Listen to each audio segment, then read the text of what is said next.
Good morning, Gills fans, and welcome back to Gills in the Blood TV for our Monday review. Boz is back this week. We've got to hurry up because he wants to go to bed. Might be a quite positive one this morning, I think. Obviously, we'll do the usual. We'll have a look back at Saturday's game, big one against Millwall, the 1-1 draw. We've got a couple of the papers here today, and then we'll have a little discussion about anything that's sort of happened over the weekend since Match Day Live.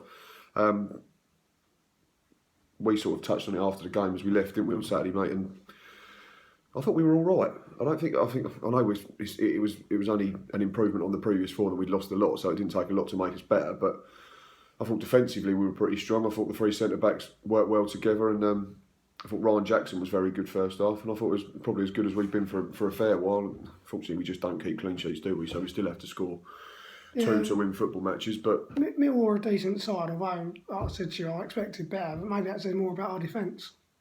Could be. Yeah, maybe we're doing ourselves a disservice here that we were actually good, yeah. Because we sort of mentioned it throughout the game and afterwards immediately, and said that first half we thought they got into some good areas, but they were then very sort of safe and very square ball with it. When everything was played across in front of us, and I suppose that helped us playing three centre backs because then we can see everything in front of us with the ball rather than being played on the half turn. And then obviously you don't like as a centre back having to run towards your own goal. So maybe that helped us in a sense, but there were some very good performances, I thought, first half. I thought Ryan Jackson was very, very good, and Mark Byrne. Thomas Holy made a couple of saves you'd expect him to make, but nonetheless it's only his third game in English football and in league football over here, so it's a fair play to them. In terms of the goal,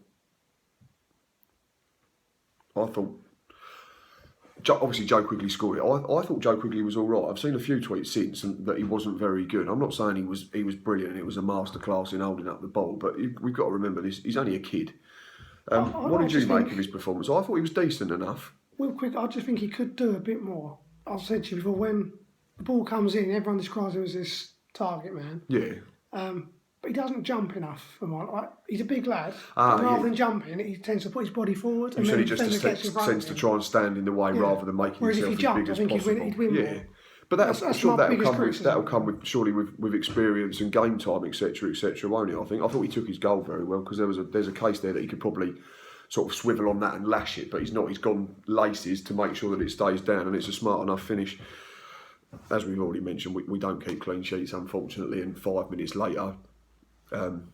You say you've not seen it. I've had a look a couple of times, and a few people criticised Josh Wright. I'm not sure what's happened. Obviously, Holy makes the save. It's a very good move from Millwall. I didn't realise at the time how good the move was, and if you ever look back later, mate, you'll understand. I think they played from their own half. Excuse me. They played about 5 one-touch passes down our left, and then the ball's come inside, and the geezers had a touch, and Holy does well to react and palms it out. What you could probably say is a safe distance away from the goal, but it looks like Josh Wright doesn't quite react quick enough, or whether he trips over his own feet, or I don't know whether the ball gets big on him, but he was in front of Steve Morrison. That's the biggest disappointment for me, and it allows Morrison to run in behind him and take it off him and slam in the equaliser, and that was it. It was back to 1-1, unfortunately, and we dropped 2 more points. But in terms of a performance, I thought it was a lot. But let's have a look at the. It was better than what we've seen recently. Yeah, again, and that's not a massive glowing reference. Obviously, we missed one player that was suspended. We're going to have a little chat about him in a little while in more detail because he seems to have been pretty active on social media overnight. So we're going to have a little chat about Bradley Dack. Back page of today's Medway Messenger. Draw stops the rot. Says it all really. Run of defeats ended, but Jill still dropped back. We didn't drop back, did we? As such, we stayed where we were, I think, because Shrewsbury came out and Port Vale went back in. They effectively reversed places. So the only worry now is that Port Vale have that game in hand, which means if they win that, then we do go under the dreaded line that we've always said that if we go underneath, I don't think we'll come back out. We've got to show that amount of belief and that amount of desire and that amount of character and want and whatever you want to call it in the last 4 games. We can't just get up for Millwalls and Swindons and that type of thing, can we? It's got to be for every single football match that you play in the season, and if we'd done that more, we'd probably be nowhere near where we are. Anyway, let's just have a quick look at the player ratings and compare what we did and what the paper did.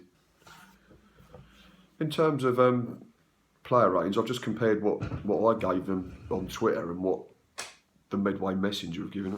Maybe I've been a bit harsh. Or have the Medway Messenger been generous? What do you think? Well, the fact both goalkeepers got an 8, and I don't think either of them had a lot to do, to be honest. No, we said about Holy in terms of us. He made saves that you'd expect him to make, didn't he? Yeah, very good one. I think that he left hand, he got down low. But the 2 he made in the first half that he held on to, you'd expect him to hold on to, I think. I don't remember King for them. I think they do too much in terms of. It says we had 2 shots on target. Obviously, one was the goal, and was one on the goal. Was that it? It was a very good save. He was unlucky. He was unlucky for the goal. Way, yeah, and it I think it just hit him on the arm and dropped down. If he'd got a big hand on it, he might have got it somewhere away from danger. But 8 out of 10 for one save. They gave Holy 8 for us, and I gave 6.5. And then the back 3, they gave all 7s to the centre backs, and I was 6.5 for Deji and Amar, and a 6 for Raymond. I thought they were solid, but I wouldn't say anyone was.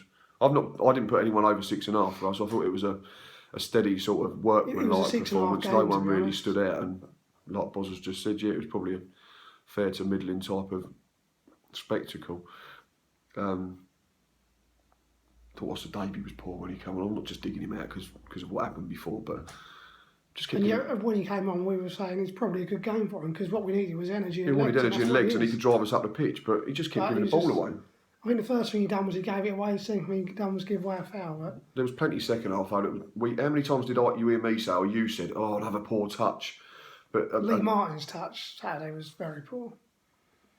First time I think I've really criticised him. Worst performance I've seen him have. I think he let them get the better of him. Yeah, invariably could have been sent off first half. Yeah, we both said it, didn't we? Because he got the yellow card for a bad one on. Can't remember who it was. It was the second one. It might have been. But about 5 minutes before that, he'd absolutely annihilated Romeo. Yeah, just ran into the back of him, just jumped into his back. There was no need for it at all. And we said at the time, and I think I spoke to Jay Wilson at half time, and just said he looked like a red card waiting to happen. Was he trying too hard, or did the occasion get to him? Being ex-Millwall, he knows what big game it was. He kept taking corners on that far side, didn't he? Yeah, there was that incident in the first half where apparently no one's really commented since.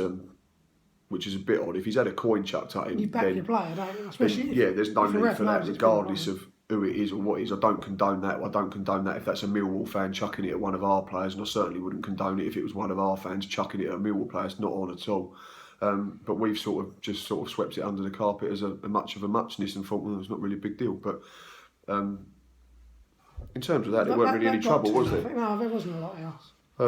There's a little incident with the female who was in one of the executive boxes decided to jump up and celebrate when they equalised, and she got some nice tasteful chants towards her. But apart from that, it was pretty quiet, certainly quieter than last year. There was no running on the pitch, which was good to see. Harry Cornick, we're going to disagree again, because I thought he was good the other week when he came on, and you said you didn't rate his performance at all. And then this week, I thought he was absolutely shocking. I thought when he got in good positions, I didn't think he used it properly, or I thought he held on to it for too long. I'll give him credit. There was one run early on in the first half when he got to the byline, dug out a decent cross to the back post. But I thought apart from that, he held on to it too long. He looked lightweight.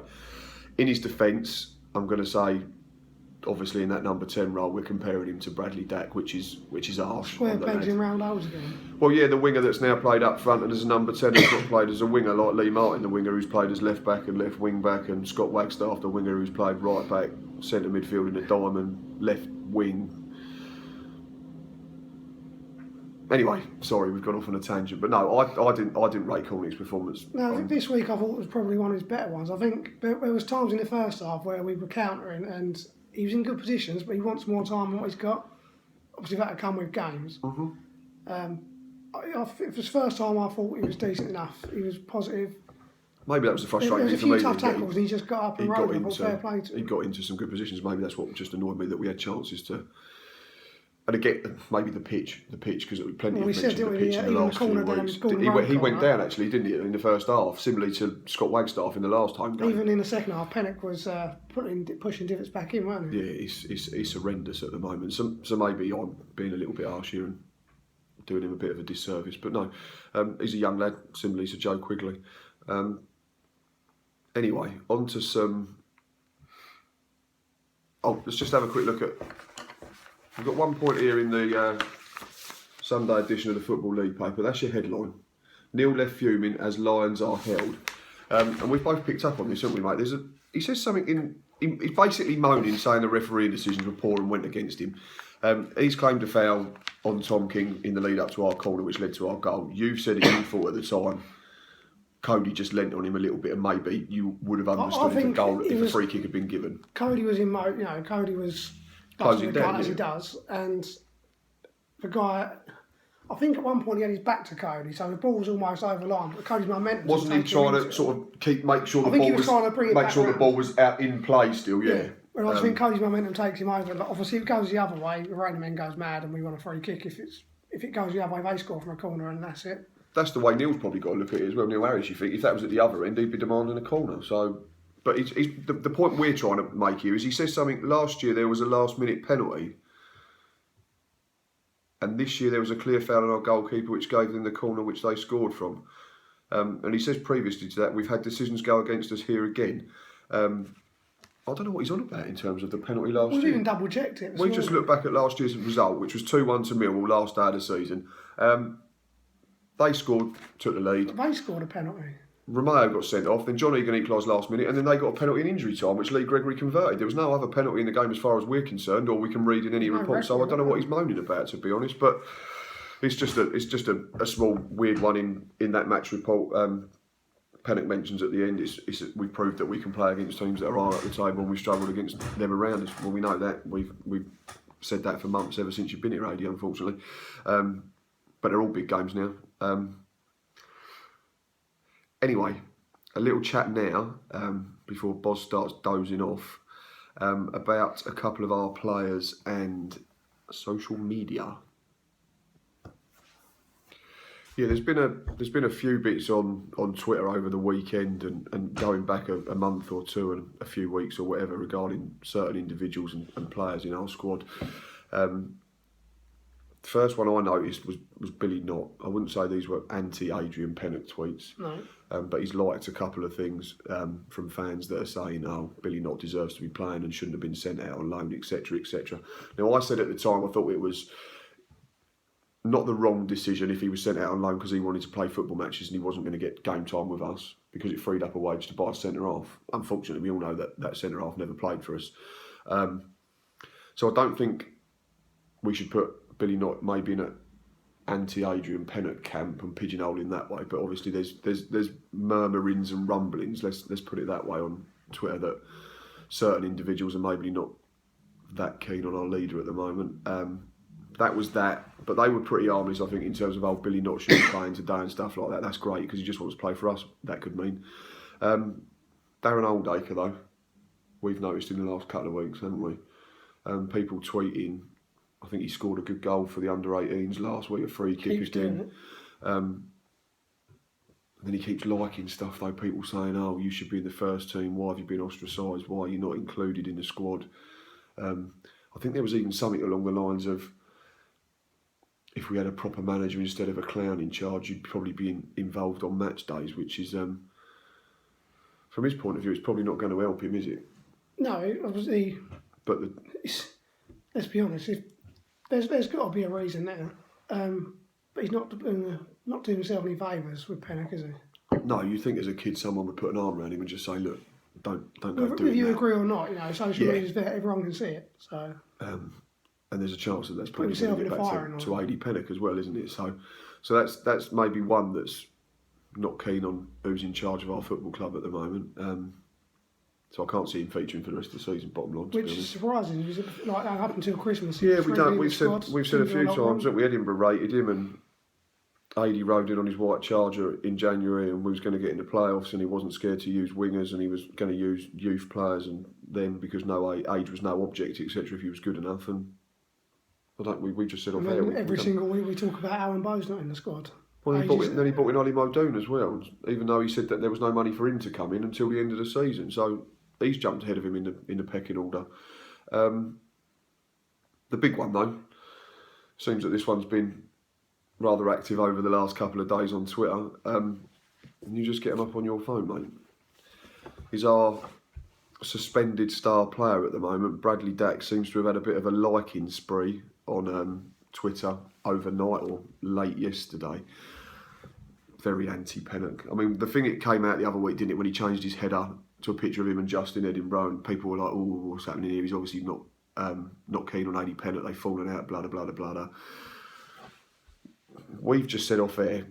I didn't read too much into that. You didn't read too much into that.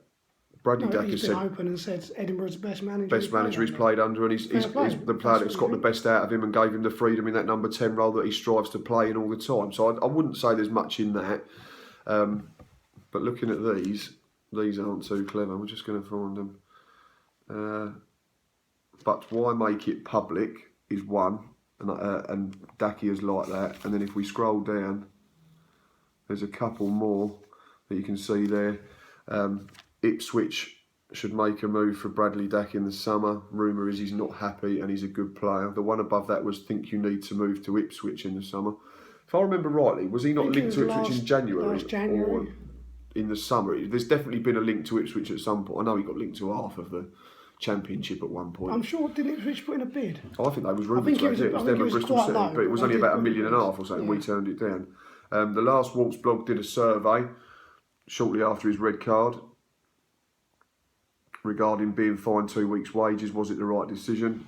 76% came back and said it was the correct thing to do. Dacky liked that, so maybe he's agreeing with the fine there. I'm not sure. That's a weird one, a bit of an anomaly.